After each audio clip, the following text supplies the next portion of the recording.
नमस्कार। ये रामायण कथा पूरी तरह से श्रीमद् वाल्मीकि रामायण के ऊपर आधारित है। यदि आप इसका निरंतर श्रवण करते रहना चाहते हैं तो इस चैनल को सब्सक्राइब ज़रूर कर लें और आगे आने वाली सभी पॉडकास्ट के नोटिफिकेशन के लिए बेल आइकन को भी ज़रूर से प्रेस कर दें। अब हम सुनेंगे 21वां सर्ग, लक्ष्मण का रोष, उनका श्री राम को बलपूर्वक राज्य पर अधिकार कर लेने के लिए प्रेरित करना तथा श्री राम का पिता की आज्ञा के पालन को ही धर्म बताकर माता और लक्ष्मण को समझाना। इस प्रकार विलाप करती हुई श्री राम माता कौशल्या से अत्यंत दुखी हुए लक्ष्मण ने उस समय की योग्य बात कही।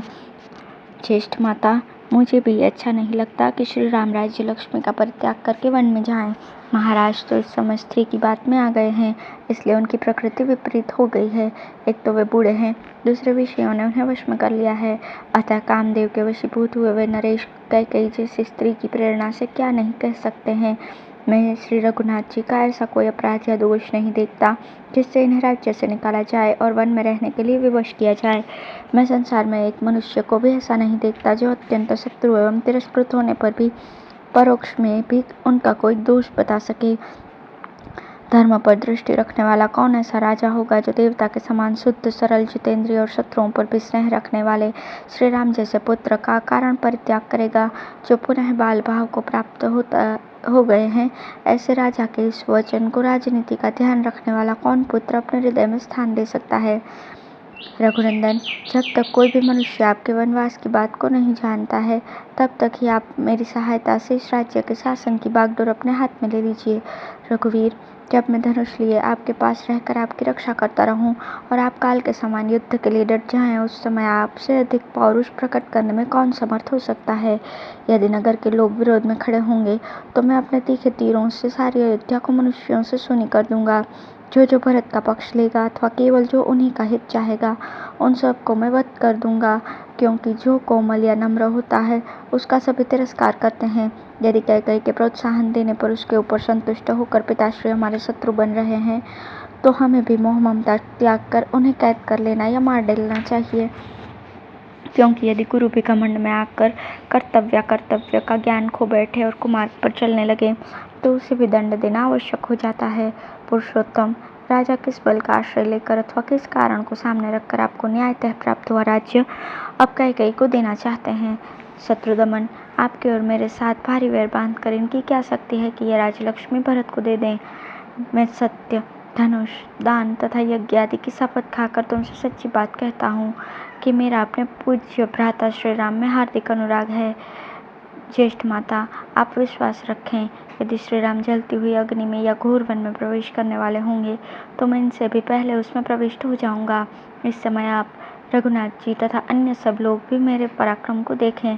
जैसा सूर्य उदित होकर अंधकार का नाश कर देता है, उसी प्रकार मैं अपनी शक्ति से आपके सब दुख दूर कर दूंगा। जो कैकेयी में आसक्त चित्त होकर दिन बन गए हैं, बाल भाव में स्थित हैं और अधिक बुढ़ापे के कारण निंदित हो रहे हैं, उन वृद्ध पिता को मैं अवश्य मार दूंगा। महामनस्वी लक्ष्मण के ये ओजस्वी वचन सुनकर शोकमग्न कौशल्या श्री राम से रोती हुई बोली, पुत्र, तुमने अपने भ्राता लक्ष्मण की कही हुई सारी बातें सुन ली। यदि जचे तो अब इसके पश्चात तुम जो कुछ करना उचित समझो उसे करो। मेरी सौत की कही हुई अधर्म युक्त बात सुनकर मुझ शोक से संतप्त हुई माता को छोड़कर तुम्हें यहाँ से नहीं जाना चाहिए। धर्मिष्ठ, तुम धर्म को जानने वाले हो, इसलिए यदि धर्म का पालन करना चाहो तो यहीं रहकर मेरी सेवा करो और इस प्रकार परम उत्तम धर्म का आचरण करो। वत्स, अपने घर में नियम पूर्वक रहकर माता की सेवा करने वाले कश्यप उत्तम तपस्या से युक्त होकर स्वर्गलोक में गए थे। जैसे गौरव के कारण राजा तुम्हारे पूज्य हैं, उसी प्रकार मैं भी हूँ। मैं तुम्हें वन जाने की आज्ञा नहीं देती, अतः तुम्हें यहाँ से वन को नहीं जाना चाहिए। तुम्हारे साथ दिन के जब आकर रहना भी मेरे लिए श्रेयस्कर है, परंतु तुमसे विलग हो जाने पर न मुझे इस जीवन से कोई प्रयोजन है न सुख से। यदि तुम मुझे शोक में डूबी हुई छोड़कर वन को चले जाओगे तो मैं उपवास करके प्राण त्याग दूंगी, जीवित नहीं रह सकूंगी। पुत्र, ऐसा होने पर तुम संसार प्रसिद्ध वो नरक तुल्य कष्ट पाओगे जो ब्रह्म हत्या के समान है और जिसे सरिताओं के स्वामी समुद्र ने अपने अधर्म के फलस्वरूप प्राप्त किया था। माता कौशल्या को इस प्रकार दीन होकर विलाप करती देख धर्मात्मा श्री रामचंद्र ने ये धर्मयुक्त वचन कहा, माता, मैं तुम्हारे चरणों में सर झुकाकर तुम्हें प्रसन्न करना चाहता हूँ। मुझ में पिताजी की आज्ञा का उल्लंघन करने की शक्ति नहीं है, अतः मैं वन को ही जाना चाहता हूँ। वनवासी विद्वान कंडो मुनि ने पिता की आज्ञा का पालन करने के लिए अधर्म समझते हुए भी गौ का वध कर दिया था।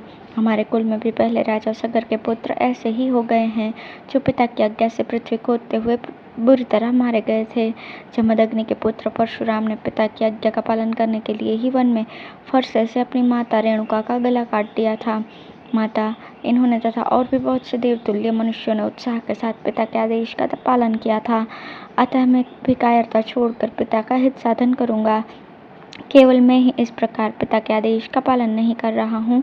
जिनकी मैंने कभी चर्चा की है, उन सब ने भी पिता के आदेश का पालन किया है।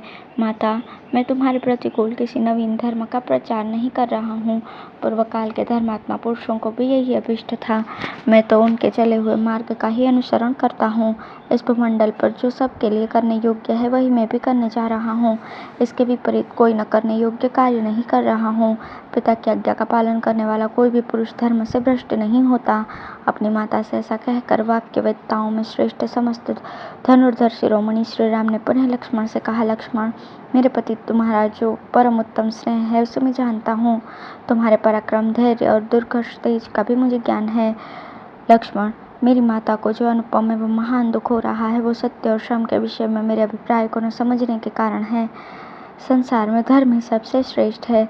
धर्म में ही सत्य की प्रतिष्ठा है। पिताश्री का ये वचन भी धर्म के आश्रित होने के कारण परम उत्तम है।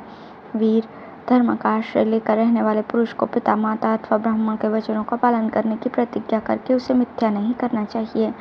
वीर, अतः मैं पिताजी की आज्ञा का उल्लंघन नहीं कर सकता, क्योंकि पिताजी के कहने से ही कैकेयी ने मुझे वन में जाने की आज्ञा दी है। इसलिए केवल क्षात्र धर्म का अवलंबन करने वाली इस ओछी बुद्धि का त्याग करो। धर्म का आश्रय लो, कठोरता छोड़ो और मेरे विचार के अनुसार चलो। अपने भ्राता लक्ष्मण से सौहार्दवश ऐसी बात कहकर उनके बड़े भ्राता श्री राम ने पुनः कौशल्या के चरणों में मस्तक झुकाया और हाथ जोड़कर कहा, माता, मैं यहाँ से वन को जाऊँगा। तुम मुझे अपनी आज्ञा दो और स्वस्ति वाचन कराओ। ये बात मैं अपने प्राणों की शपथ दिलाकर कहता हूँ। जैसे पूर्व काल में राजर्षि ययाति स्वर्गलोक का त्याग करके पुनः भूतल पर उतर आए थे, उसी प्रकार मैं भी प्रतिज्ञा पूर्ण करके पुनः वन से अयोध्यापुरी को लौट आऊँगा। शोक को अपने हृदय में अच्छी तरह से दबाए रखो। पिता की आज्ञा का पालन करके मैं फिर वनवास से यहाँ लौट आऊँगा।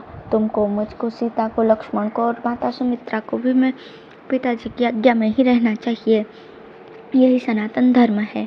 माता, यह अभिषेक की सामग्री ले जाकर रख दो। अपने मन का दुख मन में ही दबा दो और वनवास के संबंध में जो मेरा धर्मानुकूल विचार है उसका अनुसरण करो। मुझे जाने की आज्ञा दो।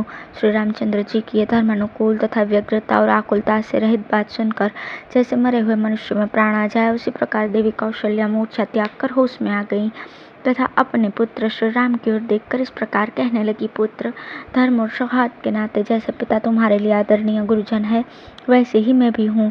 मैं तुम्हें वन में जाने की आज्ञा नहीं देती। वत्स, मुझ दुखिया को छोड़कर तुम्हें कहीं नहीं जाना चाहिए। तुम्हारे बिना मुझे यहाँ इस जीवन से क्या लाभ है? इन स्वजनों से, देवता तथा पितरों की पूजा से और अमृत से भी क्या लेना है? तुम 2 घड़ी भी मेरे पास रहो तो वही मेरे लिए संपूर्ण संसार के राज्य से भी बढ़कर सुख देने वाला है। जैसे कोई विशाल गजराज किसी अंधकूप में पड़ जाए और लोग उसे जलते लोहाठों से मार मार कर पीड़ित करने लगे, उस दशा में वो क्रोध से जल उठे, उसी प्रकार श्री राम भी माता का बारंबार करुण विलाप सुनकर आवेग में भर गए। उन्होंने धर्म में ही दृढ़तापूर्वक स्थिर रहकर अचेत सी हो रही माता से और आर्त एवं संतप्त हुए सुमित्रा कुमार लक्ष्मण से भी ऐसी धर्मानुकूल बात कही जैसी उस अवसर पर वे ही कह सकते थे। लक्ष्मण, मैं जानता हूँ तुम सदा ही मुझ में भक्ति रखते हो और तुम्हारा पराक्रम कितना महान है, यह भी मुझसे छिपा नहीं है। तथापि तुम मेरे अभिप्राय की ओर ध्यान न देकर माता के साथ स्वयं भी मुझे पीड़ा दे रहे हो। इस प्रकार मुझे अत्यंत दुख में न डालो। इस जीव जगत में पूर्वकृत धर्म के फल की प्राप्ति के अवसरों पर जो धर्म, अर्थ और काम तीनों देखे गए हैं, वे सब के सब जहाँ धर्म है वहाँ अवश्य प्राप्त होते हैं, इसमें संशय नहीं है। ठीक उसी प्रकार जैसे भार्या, धर्म, अर्थ और काम तीनों की साधन होती है, वो पति के वशीभूत या अनुकूल रहकर अतिथि सत्कार आदि धर्म के पालन में सहायक होती है, प्रेयसी रूप से काम का साधन बनती है और पुत्रवती होकर उत्तम लोक की प्राप्ति रूप अर्थ की साधिका होती है। जिस कर्म में धर्म आदि सब पुरुषार्थों का समावेश न हो, उसको नहीं करना चाहिए। जिससे धर्म की सिद्धि होती हो उसी का आरंभ करना चाहिए। जो केवल अर्थपरायण होता है वो लोक में सबके द्वेष का पात्र बन जाता है तथा धर्म विरुद्ध काम में अत्यंत आसक्त होना प्रशंसा नहीं निंदा की बात है। महाराज हम लोगों के गुरु, राजा और पिता होने के साथ ही बड़े बूढ़े माननीय पुरुष हैं। वे क्रोध से, हर्ष अथवा काम से प्रेरित होकर भी यदि किसी कार्य के लिए आज्ञा दें तो हमें धर्म समझकर उसका पालन करना चाहिए, जिसके आचरणों में क्रूरता नहीं है।